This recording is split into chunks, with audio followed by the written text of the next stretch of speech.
Have you ever looked at the USS Nevada and wondered why she's still there? I don't mean how she got there.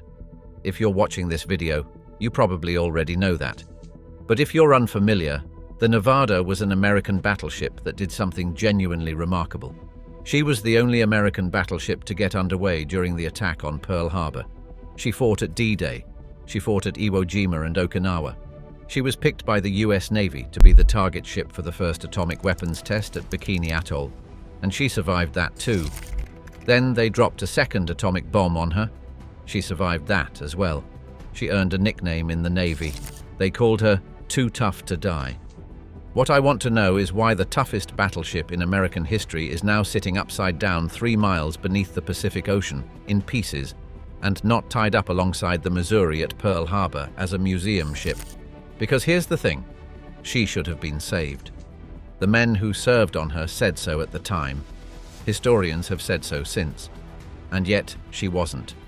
The answer involves 2 atomic bombs, a ship that refused to sink when the Navy desperately needed her to, and a decision made in 1948 that almost nobody alive today remembers. The Nevada was commissioned in March 1916. She was 583 feet long, displaced 27,500 tons, and was a genuine engineering leap. She was the first US battleship to use oil instead of coal. She was the first to use the all-or-nothing armor scheme that would define American battleship design for the next 30 years. She carried 10 14-inch guns in 4 turrets, 2 of them triple turrets, which was another first. By 1941, she was already 25 years old and considered obsolete. But she was still in the fleet. On the morning of December the 7th, she was moored at the north end of Battleship Row, alongside the repair ship Vestal and inboard of the Arizona. When the attack began at 7:55, her boilers were banked. A cold start on an oil-fired battleship of that era took around 40 minutes to generate enough steam to move. Her captain was ashore. The officer in charge was a lieutenant commander. And yet, against every expectation, the Nevada got underway. She was hit by a torpedo in the opening minutes, tearing a 45-foot hole in her port side. Her crew counter-flooded to correct the list. Then, with bombs falling and the Arizona exploding in a fireball beside her, they lit the boilers anyway, cast off their mooring lines, and steamed her out into the harbor. She passed the burning Arizona. She passed the capsizing Oklahoma.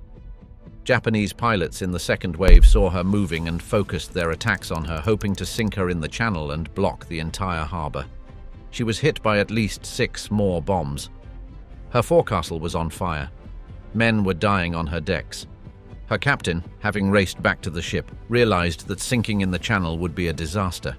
He gave the order to run her aground.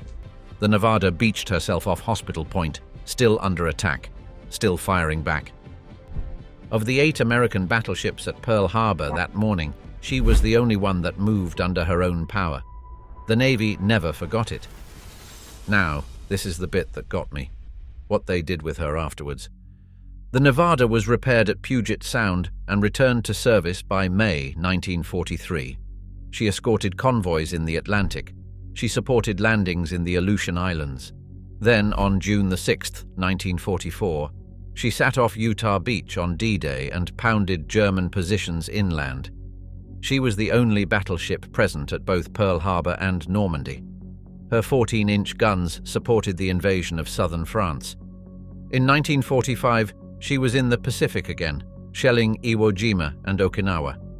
By the end of the war, she had fought in 2 world wars, in both oceans, across a service record of nearly 30 years. And then the Navy decided she was too old to keep.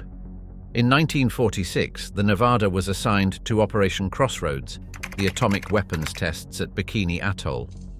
She was painted bright orange to make her easy to see from the air and designated the aiming point for the first test, Test Able, on July the 1st, 1946. A 23-kiloton bomb was dropped from a B-29 bomber. It missed. The bomb went off around 1,500 feet from the Nevada instead of directly overhead. She was damaged, but she was still afloat. Her crew wasn't aboard, of course, but when inspection teams returned, her hull was intact. 3 weeks later, Test Baker detonated a second atomic bomb underwater, 90 feet beneath the surface, around 1,000 yards from the Nevada. The underwater blast lifted a column of radioactive water 5,000 feet into the air. It crushed hulls. It capsized the Arkansas and drove her straight to the bottom in less than a second. And when the water settled, the Nevada was still floating. She was irradiated. She was damaged. Her hull bore visible ripples from the pressure wave. But she had taken 2 atomic bombs, and she was still on the surface. The Navy towed her back to Pearl Harbor. And here's where the decision gets strange. By 1948, the Navy had decided she was not going to be preserved. She was too old to return to service, too radioactive to safely dismantle. And the Navy didn't want to maintain her as a memorial. The decision was made to dispose of her. On July the 26th, 1948, the Nevada was towed 65 miles southwest of Pearl Harbor to serve as a target in a weapons test. What happened next is extraordinary. The Navy fired everything they had at her. Aircraft dropped bombs. Cruisers fired 8-inch shells. Destroyers fired torpedoes. The battleship Iowa fired 16-inch shells at her from 13,000 yards. The target exercise was supposed to last a single day. It lasted 5. For 5 days, the United States Navy threw ordnance at the Nevada, and she refused to sink. They hit her with over 200 shells. They dropped bombs on her. They torpedoed her. By July the 31st, 1948, she was finally low enough in the water that a final destroyer torpedo put her under. One of the men who served on her later said simply, "They should not have sunk that ship." She disappeared beneath the Pacific on July the 31st, 1948. For the next 72 years, nobody knew exactly where she was. The ships that sank her had reported only relative bearings. The precise position was a matter of guesswork. Then, in May 2020, a team from Search Inc. and Ocean Infinity, using an autonomous underwater vehicle, found her. She's sitting upside down on a muddy plain, 15,400 feet beneath the Pacific. That's nearly 3 miles down. Her bow and stern are missing, torn away either by the atomic tests or by the 5-day pounding that finally finished her. A debris field stretches 2,000 feet from the main hull. Her hull carries visible ripples from the Baker atomic blast. The number 36, her hull designation, is still readable on her stern. So why is she still there?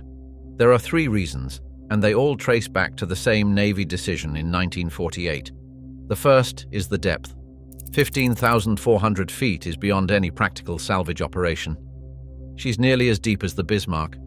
No one is going to raise a 27,500-ton battleship from 3 miles down. It isn't going to happen. The second is the radioactivity. The Nevada absorbed radiation from both Baker and Able in 1946. While most of that has decayed over the decades, the hull is still considered contaminated. It's another reason the Navy decided to sink her in 1948 rather than scrap her conventionally. You cannot safely cut up a ship that has been hit by 2 atomic bombs. The third is that she's now a protected US Navy war grave site. After the wreck was found in 2020, the Navy conducted a memorial flyover. In 2021, on the 80th anniversary of Pearl Harbor, the Coast Guard dropped a weighted memorial wreath onto the wreck site from a rescue helicopter. She is, officially and permanently, not to be disturbed.